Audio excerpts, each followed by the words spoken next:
When I first started, all I had was a free Metro card from school and a sketchbook and a pencil. We have curated today with a focus on the art and soul of creativity. Every day, I see creative people who are exploring, experimenting, and using this new technology to become more efficient and raise the ceiling on what is possible. If you love something, if there's something that is special to you, that's what you should put in your work. I came to learn that what mattered and what I wanted to put on the wall was something that would actually make the world a better place.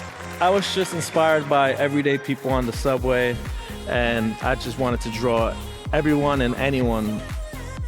Knowing your value is one of the strongest tools you can have. It gave me that craving to become better.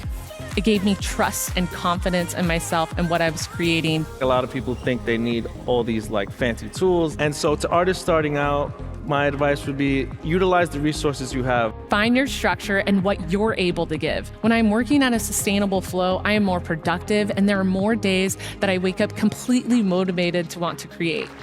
Open your heart. What does it mean? Welcome people into your life. Spread love. Be kind. Be yourself. Let's go. Open your heart.